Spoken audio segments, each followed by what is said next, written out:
Boa tarde, pessoal, tudo bem? Todos sejam bem-vindos, obrigada pela presença aí de todo mundo. Hoje a gente vai falar com a Nadia Yuri, nossa médica veterinária, responsável aqui pelo setor de dor e cuidados paliativos do Pet Care. Ela trabalha aqui também com a gente na internação do Pet Care.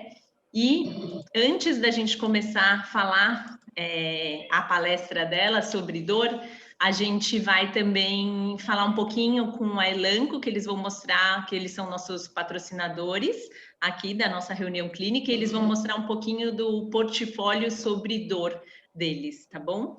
E aí, logo em seguida, a veterinária, nossa veterinária Nadia Yuri, se apresenta e começa a palestra.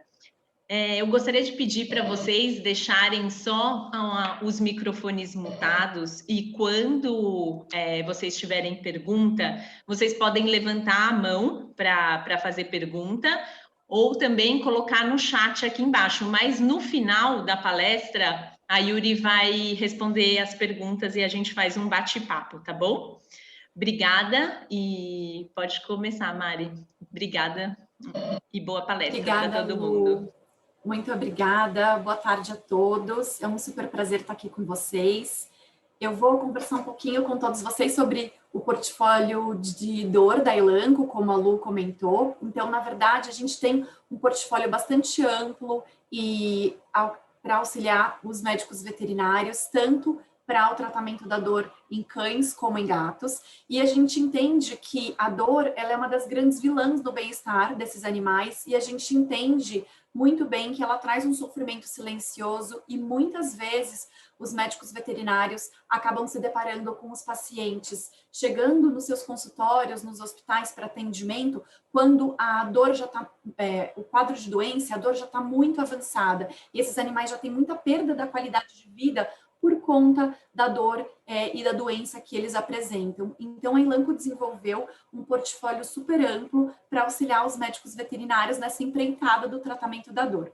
Então, quando a gente fala do nosso portfólio de dor, a gente tem soluções para o tratamento da osteoartrite, com a nossa grande estrela do portfólio, o Galipram, que vai auxiliar os cães com osteoartrite, e a gente tem o Oncior Gatos, que tem como princípio ativo o Robenacoxib, e ele auxilia os gatos também pensando na indicação de osteoartrite. Não menos importante, a família Oncior vai auxiliar tanto cães como gatos de maneira injetável e também via comprimidos para auxílio do tratamento da dor e inflamação para os procedimentos de tecidos moles e demais procedimentos ortopédicos. Vamos conversar um pouquinho sobre cada um deles.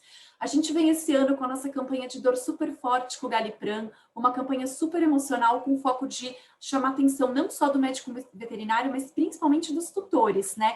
Porque a gente sabe que muitas vezes os tutores, quando a gente pensa em osteoartrite, a gente sabe que muitas vezes, como eu comentei, eles só vão levar os animais para atendimento quando o quadro já está muito avançado. Então, o mote da nossa campanha esse ano é: se eu não posso subir as escadas, quem vai lutar com os monstros debaixo da cama? Então, realmente, o Galipram vem aí para inovar o tratamento da osteoartrite com uma recomendação para tratá-la desde os estágios iniciais da doença, né? Então, uma historinha para vocês do Galipram, ele foi lançado no mundo em 2017 e no seu ano de lançamento ele já ganhou o prêmio de melhor produto para animais de companhia no mundo. Então, hoje com o Galipram a gente tem uma forma extremamente segura e eficaz para tratar a dor e a inflamação associada à osteoartrite em cães. Então, ele foi desenvolvido justamente para levar bem-estar e qualidade de vida para esses pacientes com osteoartrite, e a prescrição dele é recomendada a curto, médio e longo prazo. Então, a gente tem aí um dos primeiros anti-inflamatórios não esteroidais indicado para o tratamento a longo prazo, e quando a gente diz longo prazo, a gente diz todos os dias. Ele tem essa recomendação, inclusive em bula, e a gente consegue atuar dessa maneira porque ele tem um modo de ação muito diferente. Então, o Galipram é o primeiro da classe que a gente conhece como os antagonistas dos receptores de prostaglandina, os PRAs. Então, ele não inibe a COX, ele vai atuar inibindo seletivamente o receptor EP4 da prostaglandina E2, e esse receptor é a via responsável pela dor e inflamação associada à osteoartrite em cães. E por que isso é tão legal? Porque traz um perfil único de segurança na manutenção das funções gastrointestinais, renais e hepáticas. Olha, a gente vê aqui a cascata inflamatória, a gente entende, então, que quando a gente tem uma injúria, né, no tecido, quando a gente tem uma lesão tecidual, e nesse caso falando da osteoartrite, a gente está falando da articulação, a gente entende então que aquela cascata inflamatória ela vai sendo perpetuada, e a gente tem aí a liberação das prostaglandinas, tanto que vão mediar as vias fisiológicas, como também as prostaglandinas mediadoras inflamatórias. Quando a gente fala da atuação do Galipram, a gente entende que a chuva de prostaglandinas, ela vai ser permitida, ela vai acontecer normalmente, não vai ter inibição da COX, e a gente vai agir mais seletivamente na cascata, ali na região do receptor EP4 da prostaglandina E2. Então, a gente vai inibir apenas a via responsável pela dor e inflamação na osteoartrite em cães. Então, em resumo, o modo de ação do Galipram é direcionado ao receptor EP4, ele é um mediador importante primário da dor e inflamação da osteoartrite em cães. Então, essa nova molécula chamada Grapipram é um anti-inflamatório não esteroidal e atua de uma forma extremamente seletiva, não inibindo as ciclooxigenases, permitindo que as prostaglandinas sejam liberadas normalmente, e a gente vai inibir apenas o receptor EP4, que é um dos 4 receptores da prostaglandina E2. Isso permite com que a gente não interfira nos mecanismos homeostáticos mediados por outros receptores, e também traz um perfil de segurança exclusivo na manutenção das funções gastrointestinais, renais e hepáticas. O Galipram é super fácil de dosar, vem em comprimidos palatáveis de 20, 60 e de 100 miligramas. A dose target é 2 miligramas por quilo, mas a dose terapêutica varia entre 1,5 e 2,9. Vai ser administrado CID, tá bem? Então, a gente tem aí a oportunidade de administrar o Galipram para aí a partir de 3,6 quilos, e a combinação permite administrar para qualquer tipo de peso acima disso. A gente tem os estudos de segurança, né? Porque quando a gente fala de administrar um anti-inflamatório não esteroidal a longo prazo, a gente mostra um estudo de segurança para vocês, para reforçar realmente o quanto ele é seguro. Então, a gente tem aqui cães que receberam até 15 vezes a dose terapêutica. Então, eu falei para vocês, a dose target é 2 miligramas quilo. Esses cães receberam até 30 miligramas por quilo, CID, durante 9 meses consecutivos. E no término do estudo, esses animais não tiveram alterações significativas nos parâmetros hepáticos, renais, hematológicos, de coagulação. Os distúrbios gastrointestinais foram leves, transitórios e não foram diferentes entre o placebo e os grupos controle. Então, realmente, a gente tem aí uma medicação bastante segura para auxiliar os médicos veterinários e principalmente os cães no tratamento da osteoartrite. Então, hoje, com o Galipram, a gente oferece uma forma extremamente segura e muito eficaz, já há mais de 3 anos no mercado internacional e agora no Brasil, desde o ano passado, indicado a longo prazo, sem tempo de limite de uso para o tratamento da osteoartrite nos cães. Não temos contraindicações nesses pacientes com doença renal, alterações hepáticas e também de coagulação. Então, ele veio realmente para inovar e trazer muito bem-estar e qualidade de vida, e a gente já tem visto isso, né, durante esse último ano de lançamento do Galipram. E não menos importante, nosso querido Oncior, que tem como princípio ativo robenacoxib, né, o anti-inflamatório não esteroidal, e quando a gente pensa em dor, a gente pensa em Oncior. O Oncior, ele vai persistir apenas onde é necessário, sem comprometer a segurança, e ele vai auxiliar tanto cães como gatos na forma comprimido e injetável. Vamos ver um pouquinho. Qual que é a diferença dele frente aos outros anti-inflamatórios não esteroidais da classe dos coxibs, né?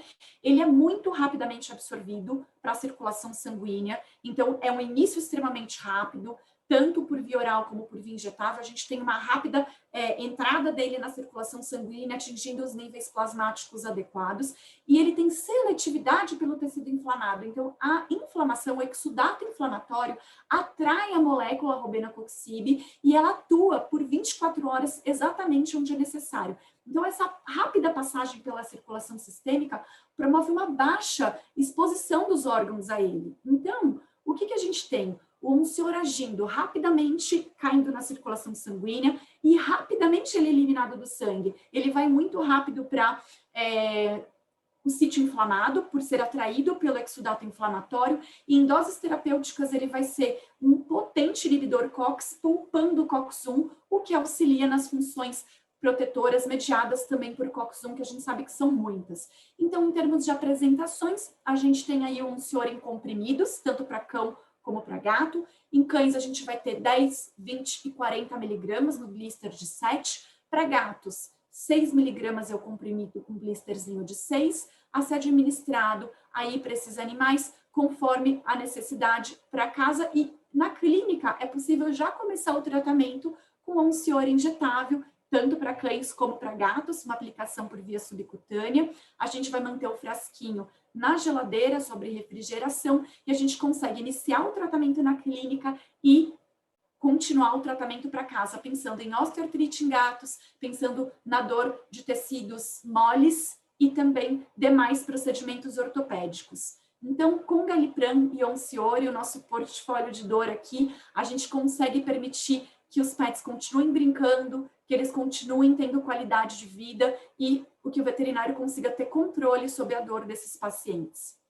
Queria terminar a nossa conversa aqui para convidá-los para assistir a reapresentação do nosso webinar, para quem não teve a oportunidade de assistir. Ele ocorreu no dia 7 de julho, a gente teve palestra com 3 importantes médicos veterinários muito conhecidos por vocês, o Dr. Rodrigo Luiz, a doutora Denise Fantoni e a doutora Patrícia Flor, fizeram aí 3 apresentações excelentes, falando sobre osteoartrite, abordagem terapêutica da osteoartrite e o aspecto emocional da terapia de dor, e a gente sabe o quanto isso é importante. Então, vocês podem se inscrever no www.momentogalipram.com.br e essa reapresentação vai estar ali até o dia 13/8, não percam, tá bem?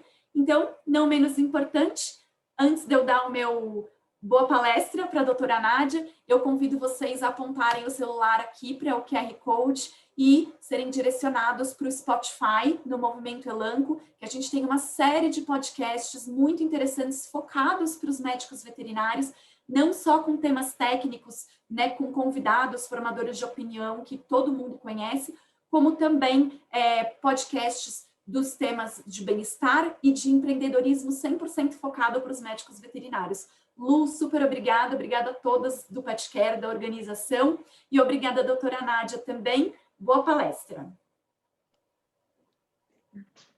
Obrigada, Mari. Super obrigada. Obrigada a você pela apresentação, por mostrar o portfólio. Parabéns pelos produtos maravilhosos aí da Elanco.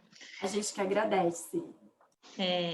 Nádia, vamos começar? Eu acho que eu vou deixar você se apresentar aí seu currículo, suas passagens. A gente disparou para todo mundo que está convidado aqui seu mini currículo, mas acho que nada melhor do que você para falar sobre a sua paixão aí pela dor e esse tema que é tão importante.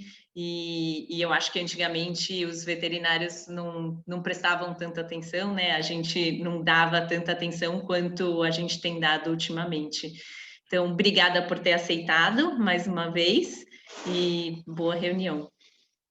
Obrigada, Lu, obrigada assim, pelo convite, obrigada, Elanco, né, realmente o senhor Galliprand veio aí para poder ter um espaço muito sólido.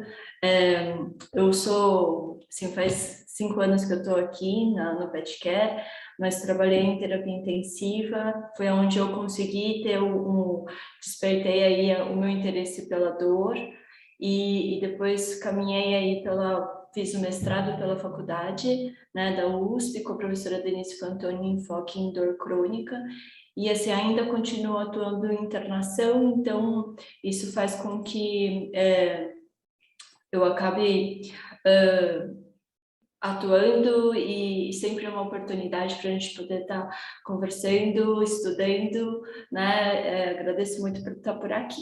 Agora eu vou colocar a palestrinha aqui, vamos lá.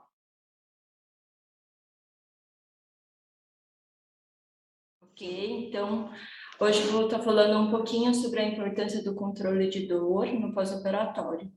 Tá bom? Falar assim, a gente está, eu, a Deia e a Flavinha, a gente está no ambulatório de cuidados paliativos de dor, né, em todas as unidades do PetCare. Então, estamos aí fazendo tanto controle de dor e cuidados paliativos, tá? Hoje eu vou falar um pouco a partir da definição, vou abordar 2 temas, que é dor pós-operatória aguda e dor crônica pós-operatória persistente. Então, na dor pós-operatória aguda, a gente tem que, assim, a definição da experiência sensorial e emocional desagradável, né? Mas tem a diferença de que ele vem sempre com uma lesão tecidual real. Então, em pacientes humanos, a gente sabe que essa dor, ele sabe que vai acontecer, mas não no nosso paciente. Mas essa tem uma característica aí em que tem um início e um tempo determinado, em maior ou menor intensidade. Só que a gente vai abordar essa dor quando ela fala de uma dor que vai além aí do normal e do esperado. E quando isso acontece de forma persistente, a gente pode estar lidando aí com uma dor crônica pós-operatória persistente. É um tema que é pouco abordado, ou a verdade a gente não sabe muito bem quando acontece na veterinária, mas na medicina humana isso tem vindo sendo estudado há alguns anos. Nos últimos anos ele tem ganhado destaque, em que você tem aí como definição uma dor que vem após a cirurgia, persiste de 2 a 6 meses, se não mais tempo, né? E é independente de outras causas, então não tem uma infecção, não tem infiltrado tumoral associado, e também é uma dor não relacionada ao curso natural da doença, ou seja, não foge da doença, da dor oncológica, da dor osteoartrose. E aqui eu trouxe um pouquinho do cenário de como que era, como que está. Em um primeiro cenário, a gente está falando aqui de um estudo que foi feito em 2005, em que foi uma amostra de uma UTI veterinária, né? Então foram 272 cães e 79 gatos, em que viu que naquele momento, na UTI, para controle de dor, precisava muito ainda, fazia-se muito uso de imunoterapia, em que 64% eles tinham fazia exatamente o que estava prescrito, então, na maioria deles era opioides, conforme aqui a tabelinha que a gente está vendo, hidromorfona, oxicodona, buprenorfina e morfina. 23% os technicians e os enfermeiros, eles faziam uma redução dessa dose, e 13% eles faziam uma dose a mais, então pensando no resgate em si, né? Então, e 13% também só fazia esse uso da terapia multimodal, que eu acho que é uma das coisas que a gente vai falar bastante hoje, tá? Um outro ponto também, agora é um estudo já de 2014, da equipe da Faculdade de Botucatu, em que ele faz um questionário, um levantamento de como que é essa percepção, de como que é a atuação do veterinário, né, no controle de dor, principalmente nessa dor pós-operatória e tudo mais, em que o que ele traz para a gente? Os veterinários brasileiros, eles são tanto quanto preocupados com o controle de dor, né? Assim como nos Estados Unidos, assim como fora. Eu acho que isso é algo que vem ganhando aí, né? Passamos de uma época em que lá atrás não se via, achar o cachorrinho, o gatinho quietinho era algo que era importante para o controle de dor. Hoje a gente vê uma percepção aí muito mais que o paciente precisa de controle de dor adequado. E o que se percebeu também foi que 30% dos veterinários já realizam algum tipo de bloqueio. Então, pensando aí já em alguma abordagem da terapia multimodal. Desses 30, uma informação que chama muita atenção a maioria deles são veterinários que se formaram faz menos de 10 anos e mulheres. Então, existe aí em confronto aí, falando que talvez ainda existe uma educação continuada, uma mudança de paradigmas, falando de dor em si. E falando um pouquinho ainda em curso natural da dor, a gente pode falar em 3 condições aqui importantes que precisam ser abordadas, em que a linha A, nesse gráfico, a gente vê como a dor aguda. Então, por exemplo, na dor pós-operatória aguda, o que a gente espera? A intensidade da dor, num primeiro momento, ela é intensa, é maior. E depois o curso ele vai diminuindo essa intensidade de acordo com o tempo. Diferente da dor oncológica crônica, em que você vai ter uma evolução da doença, e mesmo você tendo intervenções, você pode ainda ter a evolução da dor. E quando a gente fala em dor crônica não oncológica, em que você tem uma montanha russa aí, em que a gente não sabe quando e como isso vai vir com uma dor incidental, ou quando ela vai ser agudizada, ou ainda você pode ter componentes aí em que uma dor intensa, não bem cuidada, não bem tratada, ela pode, em vez de cursar com uma linha como deveria cursar na dor aguda, ela emenda aqui na dor crônica e vai aqui subindo na dor, cursando em uma dor crônica. E daí, quando a dor aguda, ela pode ser mal cuidada, mal tratada, né? Literalmente, a gente vai estar aqui lidando com as repercussões fisiopatológicas que ela pode causar. E isso a partir do momento em que ela está se instalando, em que você tem passando por sistema respiratório cardiovascular, que você pode ter desde a talectasia, alteração, vestilação e perfusão, predisposição à broncopneumonia, disfunção pulmonar, você vai ter uma hiperativação do sistema nervoso simpático, ou seja, você tem, além de dor, você pode ter vômito, diarreia, que pode estar relacionado com o sistema nervoso simpático. Fora isso, você pode ter predisposição a situações de hipercoagulação, então formação de trombo, o que isso vai acarretar aí muitas complicações. Pensando no sistema trato digestório, você pode ter diminuição de motilidade, você pode ter diminuição de perfusão do trato digestivo, levando aí uma translocação bacteriana, predispondo à sepsemia, náusea, vômito, que retarda aí a alimentação. E daí, assim, fora isso, você pode estar relacionando mediadores de inflamatórios, né, que já estão relacionados ao estresse cirúrgico, pode levar aí a um estado de imunossupressão maior.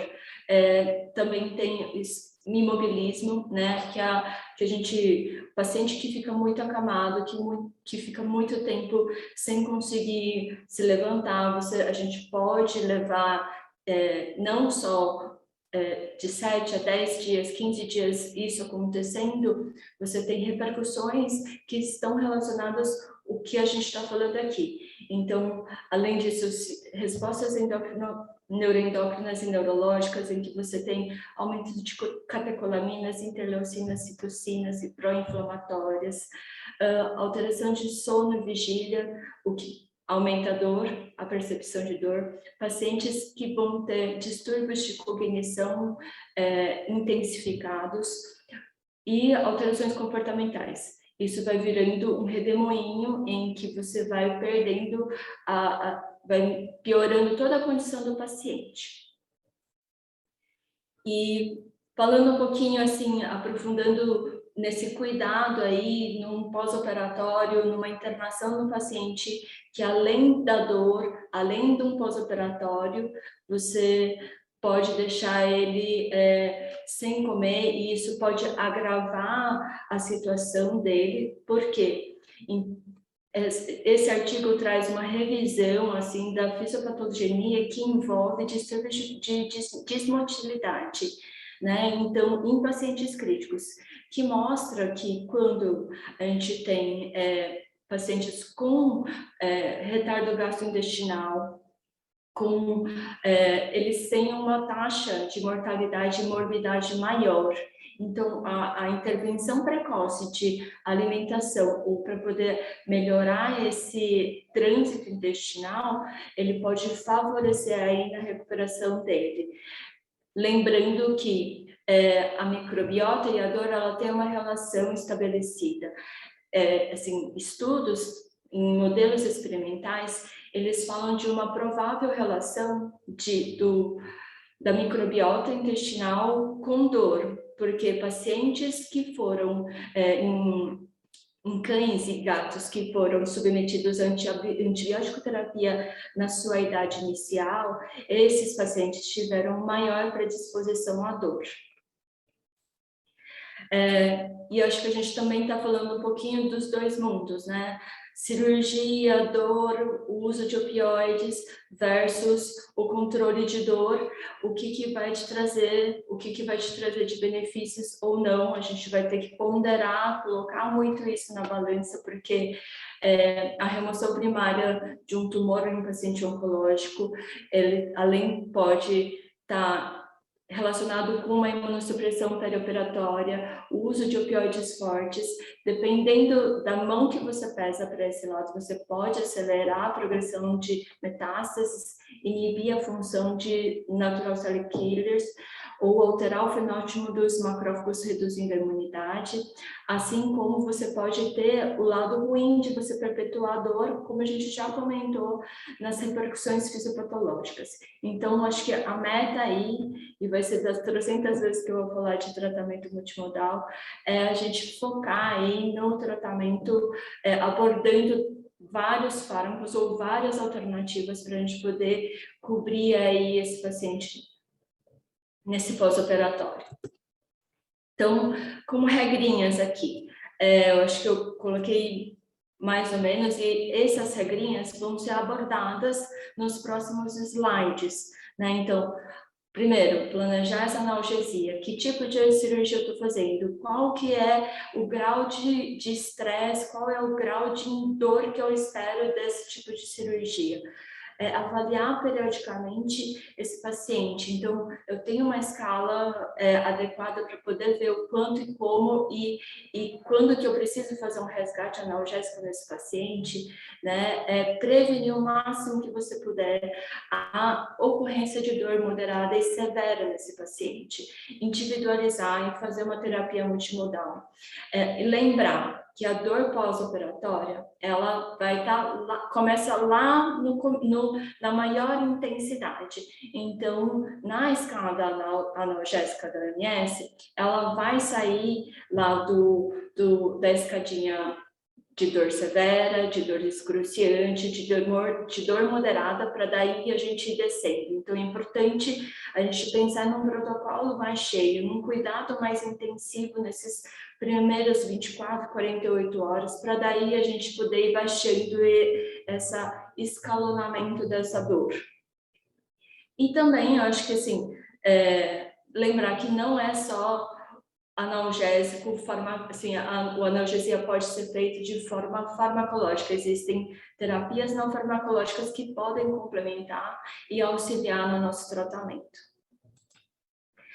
Aqui é uma tabelinha mais ou menos da onde a gente parte. Então, quais os tipos de cirurgia em que a gente já pensa em uma abordagem mais cheia, assim, com certeza com muitas alternativas multimodais, para a gente poder não deixar ele chegar naquela dor excruciante, não sentir aquela dor que você vai precisar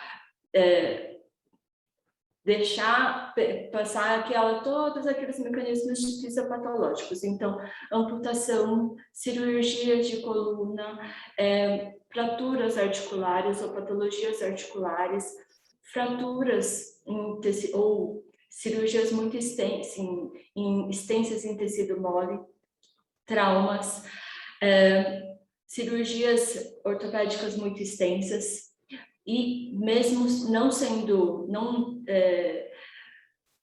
não menosprezando, né, uma OSH, porque ela já gera uma dor moderada, então ela precisa de um cuidado aí, porque senão a gente vai estar... Quantas vezes vocês já não viram um Rottweiler ou algum paciente, mesmo sendo submetido a uma cirurgia usual, tendo uma dor importante até 48 horas, né? Uma primeira ferramenta que a gente vai ter para avaliação da dor, então são ferramentas simples, é uma avaliação utilizando escala simples, ela pode ser uma ferramenta útil, uma vez para a gente, para a equipe que você vai estar cuidando dos pacientes, porque se você tem uma escala descritiva simples, em que você fala, não, tá com uma dor leve, tá com uma dor moderada, uma dor grave, você já sabe que a partir da dor moderada, você já tem que olhar para o protocolo analgésico de uma forma diferente. Ou se você já sabe que a partir, se a nota que vem na tua cabeça a partir do 4, é um 5 ou 6 ou 7, você já tem que mudar o protocolo. Ou a escala, o VAS, que você pode ter uma regrinha de 10 centímetros e que você coloca mais ou menos uma pontuação de forma bem subjetiva, mas que você sabe que 0 é próximo a não ter dor e a 10 é uma dor insuportável. Essa ferramenta é uma ferramenta simples, é uma das primeiras ferramentas de dor que utiliza-se na medicina, na veterinária. Ela pode se tornar uma ferramenta para o tutor também, uma vez que ele é treinado, uma vez que ele é orientado. Então, se ele tem olha, a gente faz junto uma avaliação, essa dor que ele está tendo hoje é X, é 5, é 6, se ele faz um tratamento, ele pode, e ele vai experimentar dessa ferramenta, ele já sabe que quando responder ao analgésico, a dor dele vai ser leve, 1, 2 ou 0. Então, ele pode ser uma ferramenta em como que o paciente vai estar em casa. E tem as escalas multidimensionais, tem essa de felinos, a Feline Gourmet Scale, e a de Unesp Botucatu, trouxe só 2 informações, acho que é uma escala que a gente tem usado bastante aqui, né, faz um tempinho, e agora, essa semana, saiu o aplicativo que tem a do Scale, que é super legal, são ambas de pesquisadores brasileiros, então acho que é algo que é muito legal para a gente poder aplicar no nosso dia a dia. Para cães, a gente vai ter as mais aplicadas, né, que é a Glasgow e a Colorado. A Colorado, ela vem com o desenho do cachorrinho, mas a Glasgow ela é super prática, né, também é uma questão de praticar para poder ter como uma ferramenta ao seu favor, e isso eu acho que é muito mais aplicado nesse controle de pós-operatório imediato, né. Aqui um lembretinho para ficar da dor, então da escala analógica. Eu gosto muito, acho que a professora Denise, ela fala muito isso, acho que eu trago muito dela, é uma coisa que na internação aqui a gente também fica ponderando, sempre pensando e conversando com todos que a gente consegue, poxa, qual é a intensidade que está e quais as ferramentas que a gente tem para poder lidar. É uma dor intensa? É uma dor moderada? É uma dor leve? A gente tem o AINE entra em todas esses degraus, né? A dipirona, ela entra em todos esses degraus. Os opioides, eles vão ser escalonados. Os adjuvantes, se há necessidade de você associar, eles são em qualquer momento, assim como as terapias não farmacológicas. E assim, a dor aguda está aqui, a dor crônica agudizada está aqui. Então, ela vai sair daqui para a gente poder controlar e para ir para um degrau mais baixo, tá? Então, é muito importante que isso seja, a gente tenha sempre em mente isso, né? Esses componentes de como que a dor é, como que a gente espera que a dor seja, para a gente poder ir baixando, para a gente poder ver o que serão os próximos passos. Tratamento multimodal, acho que trouxemos aqui AINE, opioides, dipirona, ketamina, bloqueio locorregional, os gabapentinoides, a lidocaína. Eu acho que é tudo misturado que vai fazer o que a gente deseja, que é acelerar a recuperação do paciente, principalmente na dor moderada e na dor severa, melhorar a segurança e a eficácia do tratamento. Então, você usa várias alternativas que atuam em diferentes lugares para você ter menos efeito adverso. E a combinação deles, muitas vezes, você pode ter uma ação sinérgica. Então, acho que esse artigo traz mais ou menos uma linha do que você pode passar nesses pacientes. Beleza, eu escolhi um opioide, porque eu sei que vai ser uma Mastec, então eu vou fazer uma morfina, ele não tem nenhuma contraindicação para anti-inflamatório, não esteroidal, então vou fazer no determinado momento, nos próximos dias, se possível, por ser uma cirurgia que tem um componente neuropático, vou fazer um bloqueio locorregional, né, uma epidural com morfina, com lidocaína, com BUP. Se possível, vou associar um alfa-2 agonista. Se achar necessário, se esse paciente é portador de osteoartrose, sim, posso associar uma medicação adjuvante. E, além disso, eu posso planejar uma acupuntura nesse pós-operatório imediato para poder auxiliar, ainda mais hoje, por exemplo, esse aqui é um dia super frio, que provavelmente eles vão estar morrendo de frio, tá? Então, acho que isso ajuda um pouquinho esse pensamento para a gente passar em todas as possibilidades aí para a gente compor um tratamento aí que vai passar por todos os mundos para esse paciente. E agora? Muitas vezes a gente vai estar lidando agora num cenário muito ruim, em que vai ter a dor crônica pós-operatória persistente. Essa é uma definição da medicina, em que você tem um desconforto clínico que dura mais do que 2 meses após a cirurgia. Estudos mostram que eles podem ter de 35% a 57% de componente de dor neuropática, ou ainda de 12% praticamente desses pacientes, eles experimentaram a dor moderada severa nos últimos 12 meses depois da cirurgia. Claro que isso é na medicina, e daí eu acho que também traz alguns dados um pouco assustadores para a gente, pensando que isso a gente pode talvez transpassar para a veterinária. Pacientes que foram submetidos a mastectomia, de 11% a 57% apresentaram dor fantasma. Na toracotomia, pacientes que 1 ano depois, 50% a 60% apresentaram dor, dentre eles, de 3% a 5% tiveram dor intensa. Na colocação de bypass é falado da incidência de dor pós-operatória persistente também. E na amputação de membros, que isso já é um pouco mais entendido para a gente, né? Chega a quase 80% das pessoas, elas podem apresentar dor fantasma. Herniografias inguinais, cirurgias ortopédicas entre prótese, enxerto de isquio, né? Entre outras cirurgias, e também acho que cirurgias que eu não imaginava que poderia causar como uma cirurgia em colo retal laparoscópica, que tem 17%, tem a incidência de dor crônica pós-operatória persistente. E na veterinária, o que a gente tem? Na veterinária, a gente tem a citação de autores estudiosos de dor crônica, né, que falam sobre a ocorrência de dor crônica pós-operatória persistente. Infelizmente, a gente tem pouquíssimos estudos falando sobre. Um deles é esse, quando fala de gatinhos que foram submetidos à retirada da unha. Então, viu-se que o grupo de gatos que foi submetido a esse tipo de cirurgia, eles apresentaram 7 vezes mais chances de fazer xixi fora do lugar, 4,5 vezes mais chances de automutilar e 3 vezes mais chances de ter alopecia.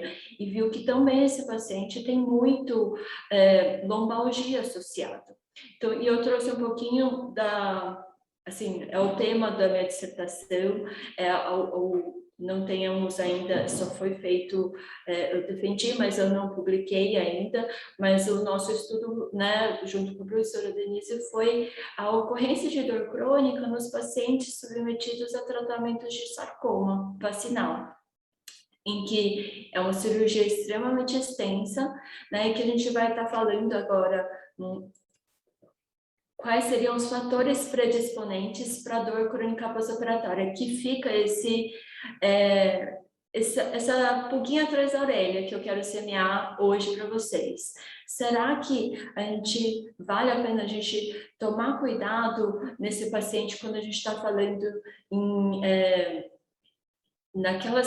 naqueles pontos que a gente já comentou? Porque dentre os fatores predisponentes para dor crônica pós-operatória persistente, o que a gente viu, e no mestrado, na dissertação, o que a gente viu foi que dor pré-cirúrgica pré-existente, dor pós-operatória de grau intenso, moderado a severo, eles predispuseram a esses gatos com sarcoma a apresentarem dor crônica.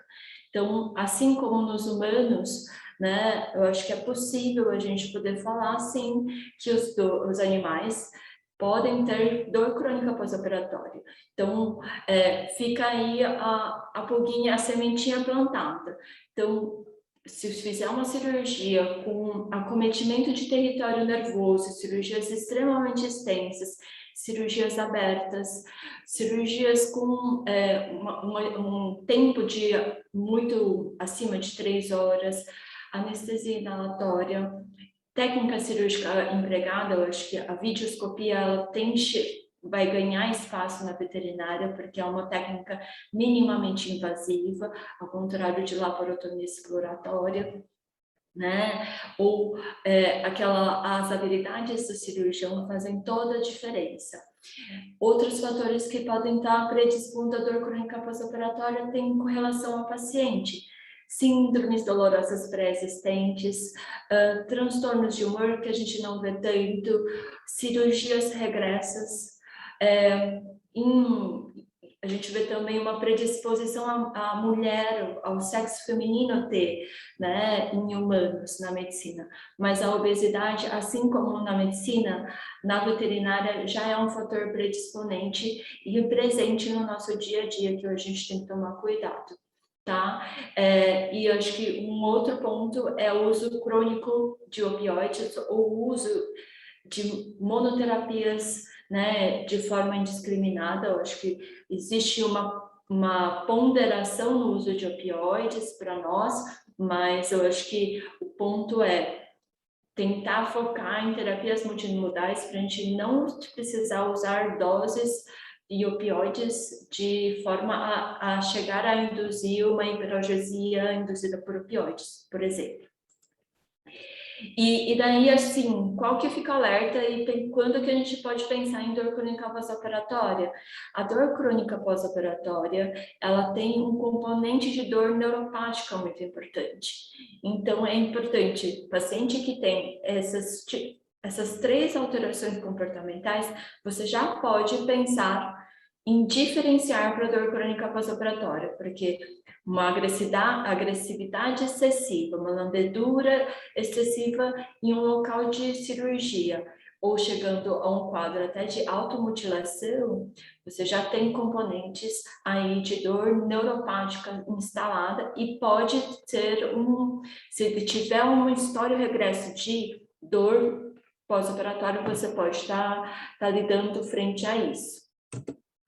Outra coisa que você pode estar atento aos sinais clínicos que remetem à dor neuropática. A lodinha, em que você faz um toque, e não é para o provocador, mas ele provoca, ele tem uma manifestação ou uma hiperalgesia em que você provoca um estímulo doloroso, mas ele não é o suficiente para ele causar uma dor tão intensa. E por último, vou trazer o caso da Bizu, é uma paciente que a gente ficou internadinha aqui na unidade do Pacaembu, é uma felina de 12 anos, SRD, ela é doente renal, e ela veio com histórico de cálculo ureteral, né, tentou um tratamento farmacológico, porém, uma evolução desfavorável, então foi optado por colocar o bypass. E daqui, tem a fotinho dela no primeiro dia no pós-operatório. Bypass, eu acho que é uma modalidade que está chegando, que cada vez mais a gente vai ver, né, lidar com esse pós-operatório. E a gente já tem uma informação lá de medicina que ele pode provocar uma dor, ele pode provocar ainda uma dor pós-operatória persistente. Então, é válido essa atenção aí que a gente pode ter para isso. No primeiro dia da Bizu, na internação, ela chegou a um Grammage 9. Então, o que seria essa pontuação?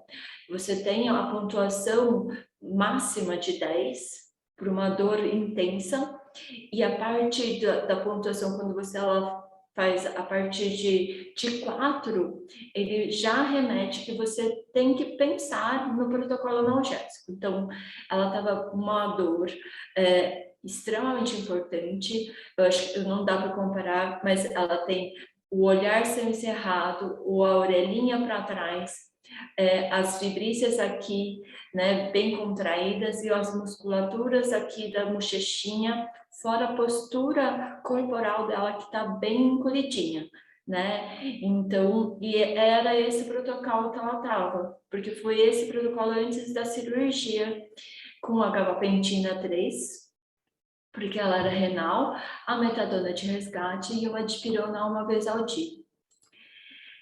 E daí a gente mudou.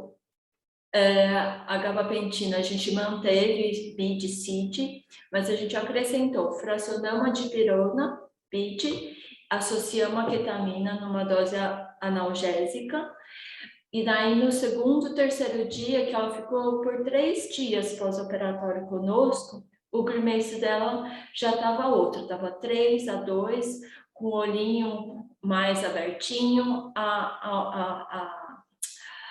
o bigodinho, a grimícia já mais para baixo, a orelhinha para cima, atendendo, já ficando de pezinha. Então, é uma postura já algo assim, bem marcante, assim, né? É muito fácil e automático, assim, a gente vê essa postura. É só acostumar com a escala, que é uma coisa muito legal e é válido nesses casos.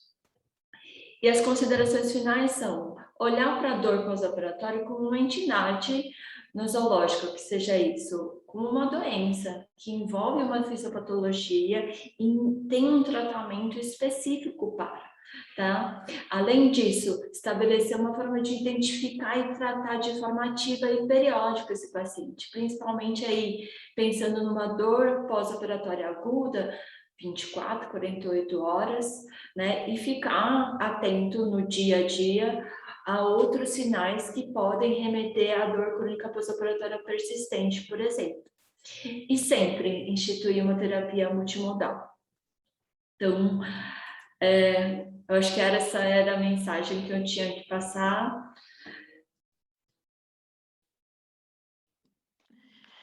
Obrigada, Yuri. Obrigada, foi ótimo.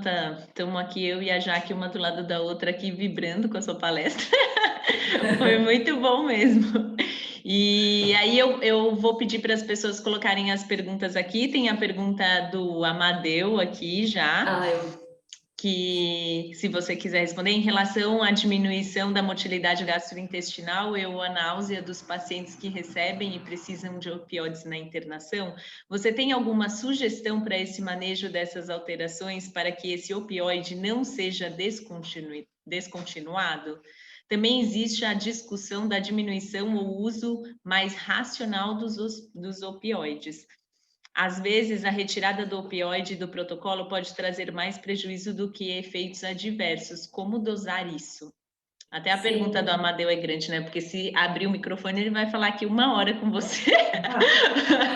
Mas, se você puder responder, e Amadeu, se você quiser depois falar de forma breve com ela, pode abrir também seu microfone. Bom, obrigada. Amadeu, a gente sempre está trocando figurinha, trocando artigo, trocando para a gente poder melhorar, né, esse controle de dor, assim. Faz um tempo que a gente tem falado de bloqueios, né, de bloqueios loco-regionais, que eu acho que em internação, se você sabe de algumas cirurgias que você tem esse, já sabidamente é uma cirurgia agressiva que pode levar a uma dor crônica, uma dor intensa, por que não já sair com catéter epidural? Por que não fazer um TAP block? Por que não fazer já uma abordagem aí em que você já corta aí a informação da dor, né? E vai aí para a internação com uma analgesia que nas primeiras 24 horas vai ser muito mais bem controlada, né?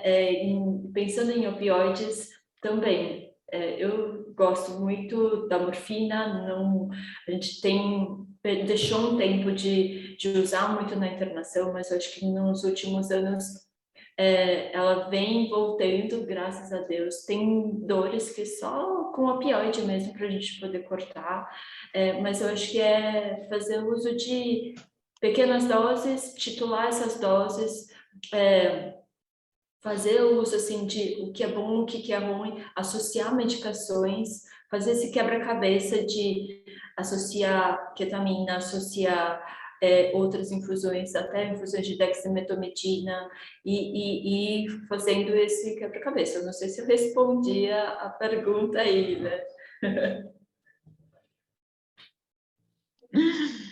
Obrigada. Tem mais uma pergunta aqui, ó. Como receber o convite para as próximas? E aí a gente vai disparar, não sei como que você ficou sabendo, mas a gente vai disparar por e-mail e a gente também vai, como é que fala? As promotoras vão divulgando as reuniões clínicas e a gente divulga para o grupo também Pet Care, da Animalia, todo mundo que é veterinário parceiro. E vai ter o VetRecare, o próximo VetRecare, que aí a gente divulga mais amplamente nas nossas mídias e redes sociais, Instagram, e todas as empresas parceiras e patrocinadores, a gente divulga e vai ser em setembro, tá bom? Vocês têm mais perguntas? Ó, a Jaque está aqui, ela quer perguntar. Acho que vai ficar no mundo, né? Oi, gente, estou aqui do lado da Lu. Na verdade, não é bem uma pergunta, mas eu queria só, primeiro, dar parabéns para a Yuri, né, e agradecer, porque foi muito bacana, né, assim, parabéns mesmo. A gente tem o privilégio de ter a Yuri aqui do nosso ladinho sempre, e, de fato, isso mudou bastante a nossa visão em relação à dor, especialmente nos pacientes internados, né. Então, às vezes, muitas coisas que a gente achava que era evolução da doença, né, tanto neurológico quanto até do trato gastrointestinal, redução de motilidade, a própria Bizu, né, que ela tinha aquela posição que ela tinha na internação, ai, mas é medo, acabou de passar por uma cirurgia, e para a gente isso foi muito claro depois da troca do protocolo analgésico, o quanto isso era dor, E às vezes a gente tem vários sinais, né, desses pacientes no pós-operatório, na internação, que a gente não pensa, de fato, que pode ser dor, né?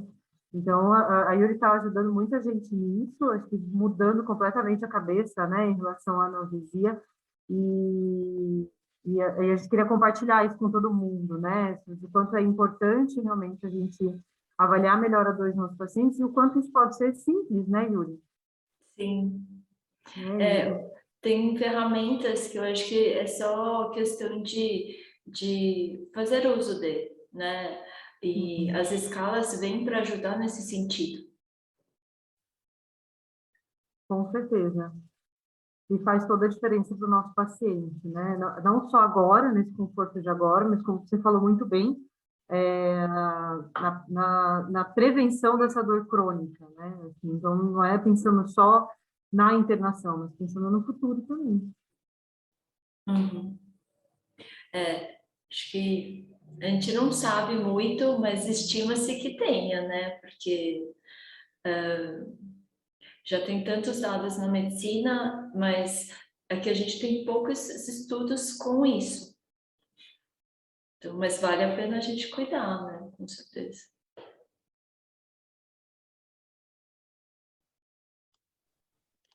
Pronto. Vocês não têm mais perguntas? Ninguém tem mais pergunta? Senão a gente vai encerrar.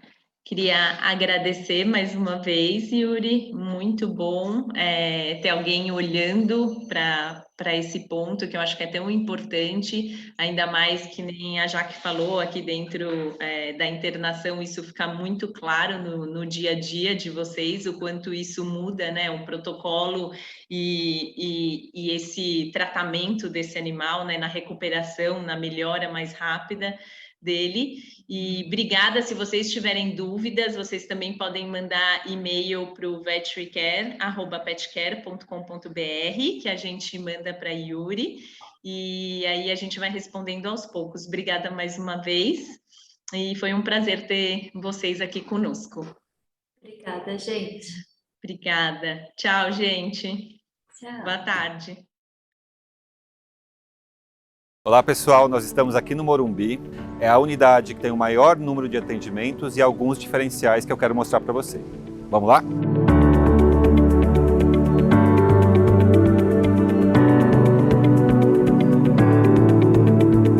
Aqui na unidade do Morumbi, que fica o nosso laboratório central, para onde são encaminhados via motoboy todos os exames coletados nas outras unidades. Aqui também temos o centro de atendimento ao cliente, o centro de radioterapia, o nosso centro cirúrgico com arco cirúrgico, hotel, banho e tosa, e aqui também são realizadas as cirurgias oftálmicas para catarata.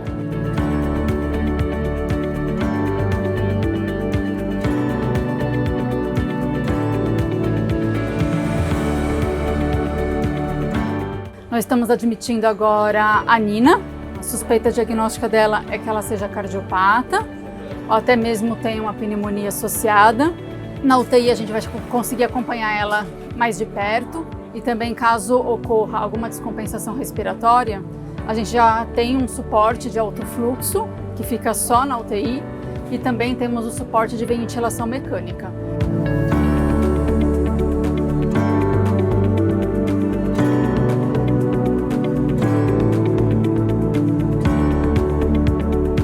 Aqui é o nosso centro oncológico, o primeiro centro oncológico veterinário com um aparelho de alta energia para tratar com segurança os tumores mais profundos.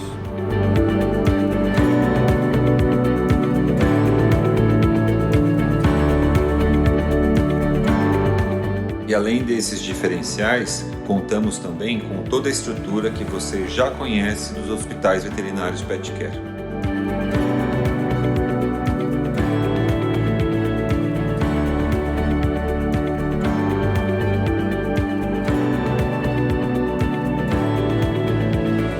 O amor aos animais e o respeito aos nossos clientes é o que nos guia à melhor estrutura, ao melhor atendimento e à melhor equipe veterinária.